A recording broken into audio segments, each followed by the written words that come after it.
बिस्मिल्लाहिर्रहमानिर्रहीम, अस्सलाम वालेकुम। इंडिया को फाइनली अब लाले पड़ना शुरू हो गए हैं, क्योंकि अब वो वक्त आ गया है कि अब चाइना धड़ाधड़ इलाके कब्जे पर कब्जा करता जा रहा है। आपको चंद दिन पहले हकीकत टीवी ने कहा था कि चाइना ने 2 लाख अपनी फौजें रखी हुई हैं लड़ने के लिए, और ये खालिसतन सिर्फ और सिर्फ इंडिया के खिलाफ वेस्टर्न थिएटर के लिए रखी है। अब आज देख ले कि एक इंडिया का बहुत बड़ा मीडिया आउटलेट वो खबर ब्रेक करता है कि चाइना ने 2 लाख फौजें अपनी रखी हैं पूरे इस खेल को, और रेडी मोड पर रखी हुई है। और उसके बाद अमेरिका के एक एक्सपर्ट जो कि चाइना की फौज के ऊपर बहुत ज्यादा अपनी एक्सपर्टीज रखते हैं।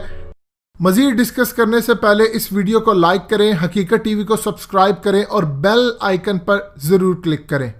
डेनिस ब्लास्को इन्होंने कहा है कि 2,35,000 के करीब चाइना ने अपनी फौजें रखी हुई हैं और पूरी तरह ये तैयार है। मोबाइल ऑपरेशनल यूनिट्स हो, ये तमाम के तमाम इस वक्त चाइना मुकम्मल तौर पर इनको ट्रेन करके रख चुका है। यानी आप अंदाजा कर लीजिए, जो हकीकत टीवी ने आपको बताया 2 लाख, किसी जगह 2 लाख है, किसी जगह 2,35,000, यानी कुल मिला के 2 लाख सवा 2 लाख के करीब इस वक्त चाइना ने अपनी फौजें रेडी मोड पर रखी हैं, और इनको मुकम्मल तौर पर पिछले 2 से 3 साल से ट्रेनिंग वो देते आ रहे हैं। और आपने करना क्या है? अब इंडिया ने जो खबर ब्रेक की है वो इंडिया के लिए दोनों खबरें बड़ी बुरी है।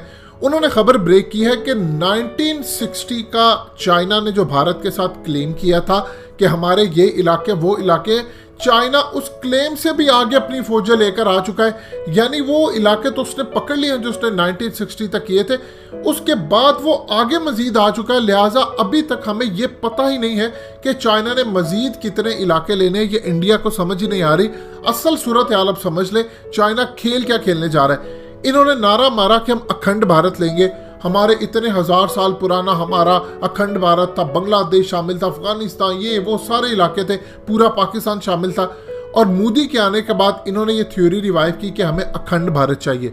उसके बाद इसराइल ने क्या थ्योरी रिवाइव की?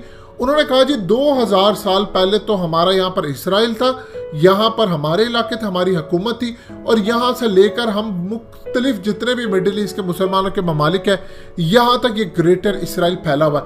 आपको जो ग्रेटर इसराइल का नक्शा नजर आता है, ये ज़हन में रखिएगा, ये भी थोड़ा है। अभी with the passage of time इन्होंने बहुत ज्यादा इसमें शामिल करने हैं ममालिक। अब ये कहते हैं ग्रेटर इसराइल। अब चाइना जो करने जा रहा है इनके साथ, ये तो सिर्फ बातें करें, वो प्रैक्टिकली करने जा रहा है। उसने ये क्लेम पकड़ा हुआ है अब कि मैं अब रिवाइव जो करने जा रहा हूं वो 1200 साल या उससे भी पुराने जो चाइना का लैंड था, जो हमारे इलाके थे, हम वो सारे के सारे लेने जा रहे हैं। अब उसमें अंदाजा नहीं है कि इंडिया के कितने इलाके हैं, भूटान के कितने इलाके हैं, नेपाल के कितने इलाके हैं। अब असल में उन्होंने ये चीज संभाल कर रखी हुई है कि जैसे ही हमें बहुत ज्यादा मामला खराब हो, हम उठाकर ले आए कि तुम कहते हो ये अखंड भारत है, तुम बताओ क्या किसी ने या यूनाइटेड नेशन ने कोई बॉर्डर्स बनाकर दिए हैं, लाइन या कोई ड्रॉ करके दी है कि ये तुम्हारे इलाके, ये तुम्हारे इलाके, ये असल में सारे हमारे इलाके। यानी जो थ्योरी इन्होंने पेश की थी, अब वो इसी थ्योरी को अपने अंदाज में लेकर आगे चले। अभी तक उन्होंने इंडिया को बताया ही नहीं है कि हमें इलाके कितने चाहिए। अब इंडिया कहता है कि 1960 1959 के क्लेम जो है, वहां तक तो इलाके हमने इनको दे दिए हैं और मोदी सरेंडर कर चुका है, उसके बावजूद अभी मजीद इलाके हमसे मांग रहे हैं। अब आप ये देखिए दूसरी जानिब चाइना पर क्या इंटरनेशनल प्रेशर भरा है। यूके ने ये प्रेशर डाला है इन पर